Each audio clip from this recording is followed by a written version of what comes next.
Hello అండి, నమస్తే అందరికి. Welcome to my channel. నేను ఈ రోజు మీకు రంజాన్ చికెన్ దమ్ బిర్యానీ ఎంతో ఈజీగా, ఎలాంటి కొలతలు అవసరం లేకుండా చాలా తక్కువ టైంలో ఎవరైనా చేసుకోగలిగేలా, ప్లస్ రెస్టారెంట్ టేస్ట్ తో వచ్చే చికెన్ దమ్ బిర్యానీ తయారీ విధానం నేను ఇప్పుడు మీకోసం ఈ వీడియోలో చూపిస్తాను. ఈ వీడియోలోకి వెళ్లే ముందుగా నా ఛానల్ అయితే ఫస్ట్ టైం ఎవరైతే చూస్తారో వాళ్ళైతే నా ఛానల్ ని సబ్స్క్రైబ్ చేసుకోండి. పక్కనే ఉన్న బెల్ ఐకాన్ ని ప్రెస్ చేయండి. ముందుగా స్టవ్ మీద గిన్నె పెట్టుకొని అది వేడయ్యాక స్పూన్ డాల్డా లేని వాళ్ళు నెయ్యి అయినా వేసుకోవచ్చు, చాలా టేస్టీగా వస్తుంది ఇంకా నెయ్యి వేసుకుంటే. దాంతో పాటు 2 స్పూన్ల ఆయిల్ వేసుకున్నాను.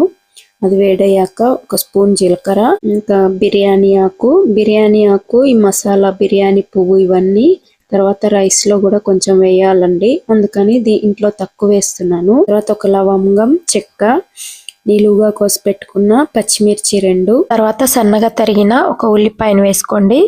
1 కేజీ చికెన్ కి 1 ఉల్లిపాయ అయితే సరిపోతుందండి. నార్మల్ గా చికెన్ దమ్ బిర్యానీకి ఉల్లిపాయలు, టమాటాలు ఇవన్నీ వేసి ఆయిల్లో వేయించి పేస్ట్ చేసి పెట్టుకుంటారు. ఆ పేస్ట్ అయినా వేస్తారు. అలా కాకుండా ఇదైతే ఈజీ పద్ధతిలో ఉంటుందండి, ఈజీగా చేసుకోవచ్చు. ఇలా చేసినా కూడా టేస్ట్ చాలా బాగుంటుందండి. తర్వాత అల్లం వెల్లుల్లి పేస్ట్ వేసుకోండి. నేనైతే ముందే పట్టి పెట్టుకున్నాను. ఫ్రెష్గా అయినా వేసుకోవచ్చు, ఫ్రెష్గా వేస్తే ఇంకా టేస్ట్ చాలా బాగుంటుంది. ఇది పచ్చివాసన పోయే వరకు ఆయిల్లో బాగా వేయించండి. తర్వాత 1 టేబుల్ స్పూన్ పసుపు యాడ్ చేసి అది కూడా పచ్చివాసన పోయే వరకు ఆయిల్లో బాగా ఫ్రై చేయండి. తర్వాత సన్నగా కట్ చేసి పెట్టుకున్న 2 టమాటాలని యాడ్ చేయండి. నార్మల్గా అయితే 1 కేజీ చికెన్ కి 2 చిన్న సైజు అయితే 2 టమాటాలు సరిపోతాయి, పెద్దవైతే 1 సరిపోతుందండి. కొంచెం టమాటా ఎక్కువ వేసుకుంటేనే చికెన్ లో సూప్ బాగా వస్తుంది, రైస్ కి బాగా పడుతుంది. తర్వాత 1 5 నిమిషాలు మూత పెట్టుకొని మగ్గనివ్వండి. ఇలా 5 నిమిషాలు మగ్గాక నార్మల్ గా అయితే టమాటా పేస్ట్లు ఇవన్నీ పేస్ట్లు వేసి మసాలాలు వేసి చికెన్ ని మ్యారినేట్ చేసి ఇదంతా పెద్ద ప్రాసెస్ అండి, అదంతా అవసరం ఏం లేదు. ఇలా అయితే ఇప్పుడు నేను చెప్పే విధానం అయితే చాలా ఈజీగా ఉంటుంది.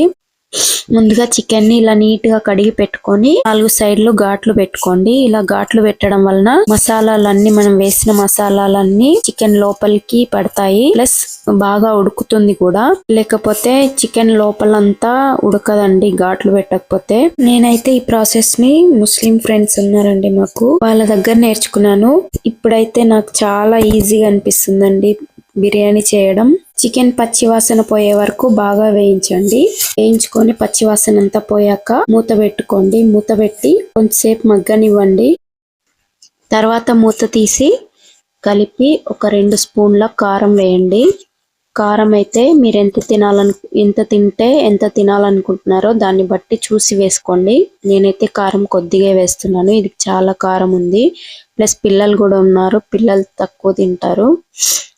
2 స్పూన్ల ఉప్పు వేయండి. ఉప్పు వేసి తర్వాత 1 స్పూన్ గరం మసాలా పౌడర్ వేయండి. నేనైతే ఇది ధనియాలు, లవంగాలు, చెక్క వేసి పొడి చేసి పెట్టుకున్నాను ముందే, అది వేస్తున్నాను. తర్వాత చికెన్ మసాలా వేస్తే బాగుంటుంది టేస్ట్, లేకపోతే స్కిప్ చేయండి. ఈ గరం మసాలా ప్లస్ ధనియాల పౌడర్ వేసాం కదా, అదే సరిపోతుంది. బట్ బిర్యానీ మసాలా మాత్రం కంపల్సరీ వేయండి, వేస్తే చాలా బాగుంటుంది టేస్ట్. లేని వాళ్ళు ఓకే పర్లేదు స్కిప్ అయినా చేయొచ్చు. తర్వాత 2 స్పూన్ల పెరుగు వేయండి. పెరుగు వేస్తే కన్సిస్టెన్సీ బాగా వస్తుంది. ఈ పెరుగు వేయడం వల్ల మసాలాలన్నీ మాడకుండా బాగా ఆయిల్లో వేగుతాయండి. ప్లస్ చికెన్ కి కూడా మసాలాలన్నీ బాగా పడతాయి. మసాలాలన్నీ ఆ చికెన్ కి పట్టేలాగా బాగా కలుపుకొని ఇదంతా స్ప్రెడ్ చేసి మూత పెట్టుకొని 5 నుండి 7 నిమిషాల వరకు ఉడకనివ్వండి. ఆ చికెన్ ఉడికేలోపు ఇంకో స్టవ్ మీద మనం రైస్ ప్రిపేర్ చేసుకుందాం. ముందుగా స్టవ్ ఆన్ చేసుకొని 1 గిన్నెలో 1 గ్లాస్ బాస్మతి రైస్ కి 1.5 గ్లాస్ వాటర్ తీసుకోండి. నేనైతే 1 కేజీ చికెన్ చేస్తున్నాను కాబట్టి 1 కేజీకి 2 గ్లాసుల బాస్మతి రైస్ తీసుకున్నాను. 2 గ్లాసులకి 3 గ్లాసుల వాటర్ యాడ్ చేశాను.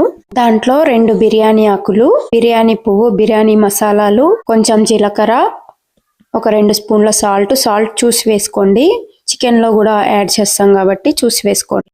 తర్వాత 1 స్పూన్ ఆయిల్ వేసి ఆ నీటిని కొంచెం మరగనివ్వండి. ఆ నీళ్లు మరిగేలోపు ముందుగా బాస్మతి రైస్ ని నానబెట్టుకోవాలి. నేనైతే 1 కేజీ చికెన్ కి 2 గ్లాసుల బాస్మతి రైస్ ని వాడానండి. బియ్యాన్ని ముందే మనం ఎప్పుడైతే ఈ రెసిపీ స్టార్ట్ చేస్తున్నామో దానికి ముందే బియ్యం బాగా నీట్ గా కడిగి పెట్టుకోవాలి. ఈ బియ్యం మనం రెసిపీ అయిపోయే లోపు నానతాయండి. తర్వాత ఇలా మరిగే నీటిలో ఈ రైస్ ని వేయండి. ఈ బాస్మతి రైస్ చాలా తొందరగా నానుతాయి, చాలా తొందరగా ఉడుకుతాయి కూడా. చాలా జాగ్రత్తగా ఉండాలండి ఈ స్టేజ్ లోనే. ఇంకా ఏమాత్రం కొంచెం ఎక్కువ ఉడికిందంటే బిర్యానీ మొత్తం పాడవుతుంది. చాలా కేర్ఫుల్ గా ఉండాలి. ఇంకా మిగతా ప్రాసెస్ అంతా ఎలా అటు ఇటు చేసినా ఈ ప్రాసెస్ మాత్రం చాలా జాగ్రత్తగా చేయాలి. తర్వాత 5 నిమిషాల్లో ఉడికిపోతుందండి రైస్. ఈ రైస్ అయ్యేలోపు మనం ఇంకో స్టవ్ మీద ఎగ్స్ ని ఉడకబెట్టి పెట్టుకోవాలి. ఇక్కడ మెయిన్ రైస్ ఎలా ఉడకాలంటే 50 to 60% ఉడకాలి. మనం ఇలా వేలుతో నొక్కితే ఇరిగిపోవాలండి రైస్ అనేది. తర్వాత స్టవ్ ఆఫ్ చేసుకొని దాంట్లో ఉండే నీళ్ళని వంచేయండి. ఎందుకంటే ఆ చికెన్ లో ఉండే సూప్ తోనే ఈ మిగతా భాగం ఉడికిపోతుంది. తర్వాత నేను ముందుగా గుడ్లను ఉడకబెట్టి పెట్టుకున్నానండి. ఆ గుడ్లకి 3 సైడ్ల ఘాట్లు పెట్టి ఈ చికెన్ లోనే ఒక 2 నిమిషాలు అలా వేయించాలండి. వేయించి చికెన్ మొత్తం ఉడికిందో లేదో చూసుకొని, సాల్ట్ అన్ని సరిపోయో లేదో చూసుకొని ఒక బౌల్లో తీసి పెట్టండి. జస్ట్ మొత్తం అంతా తీసి పెట్టండి. ఓన్లీ కింద కొంచెం సూప్ మాత్రమే ఉంచాలి, లేకపోతే చికెన్ అంతా మాడుతుంది. ఎందుకంటే ఆల్రెడీ చికెన్ ఉడికిపోయింది కాబట్టి ఇంకా ఉడకాల్సిన అవసరం ఏమీ లేదు. దీంట్లో ముందుగా ఉడకబెట్టి పెట్టుకున్నాం కదండి బాస్మతి రైస్ ను, దాన్ని యాడ్ చేయండి. ఫస్ట్ బాస్మతి రైస్ వేసుకోవడం వలన రైస్ అనేది అడగంటకుండా ఉంటుంది. చికెన్ వేస్తే మాడుతుందండి ఫస్ట్. అందుకే కొంచెం చికెన్ సూప్ లాస్ట్ లో కొంచెం ఉంచి తర్వాత బాస్మతి రైస్ వేసి తర్వాత మళ్ళీ ఒక లేయరు చికెన్ వేయండి.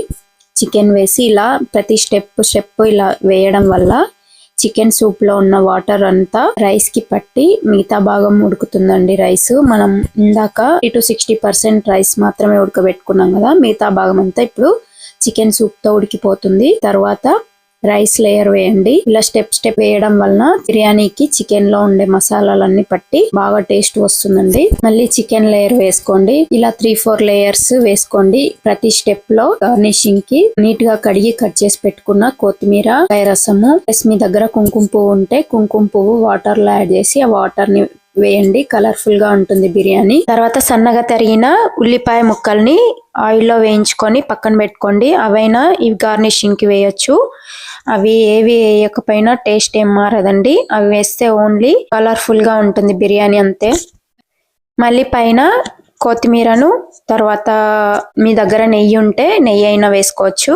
నెయ్యి లేని వాళ్ళు, నేనైతే ఇక్కడ మాకు నెయ్యి దొరకదండి, నేను బటర్ వేస్తున్నాను. బటర్ వేసి మూత పెట్టుకొని ఒక 5 నుండి 10 నిమిషాలు చిన్న మంట మీద మగ్గనివ్వండి. అది అయ్యేలోపు మీకోసం ఒక మంచి చిట్కా. హలో అండి, నమస్తే అందరికి. మీకోసం మంచి చిట్కా. మనం ఫ్రిడ్జ్ లో కూరగాయలని స్టోర్ చేసుకునేటప్పుడు కవర్ లో వేసి స్టోర్ చేసుకుంటాం కదా, ఆ కవర్ లో 3 రోజులకి వాటర్ వచ్చేసి కూరగాయలన్నీ కుళ్ళిపోతా ఉంటాయి. అలా కాకుండా ఇలా ప్లాస్టిక్ బాక్సుల్లో వేసి స్టోర్ చేసుకుంటే ఎన్ని రోజులైనా ఫ్రెష్ గా ఉంటాయండి. ఈ ప్లాస్టిక్ బాక్సులకు సైడ్లకి కిందికి అంతా హోల్స్ వస్తాయి. ఒకవేళ మీకు ఈ బాక్సులు అవైలబుల్ గా లేకపోతే నార్మల్ గా రెస్టారెంట్స్ లో ఇలా ప్లాస్టిక్ బాక్సులు దొరుకుతాయి కదా, ఆ బాక్సులకి హోల్స్ అయినా పెట్టుకొని యూస్ చేసుకోవచ్చు. అండ్ ఇదే బాక్సులకు హోల్స్ పెట్టకుండా చింతపండుని స్టోర్ చేసుకుంటే చాలా ఫ్రెష్ గా ఉంటుందండి. ఎన్ని రోజులైనా కలర్ మారకుండా ఉంటుంది. ఈ టిప్ నచ్చితే మీరు ట్రై చేయండి. అండ్ 5 నిమిషాల తర్వాత మూత తీసి చూడండి, అంతే. ఎంతో రుచికరమైన రంజాన్ స్పెషల్ దమ్ బిర్యానీ రెడీ అయిపోయినట్లే. మీరు ట్రై చేయండి. అండ్ ఈ వీడియో నచ్చితే లైక్ చేసి షేర్ చేయండి. Bye bye.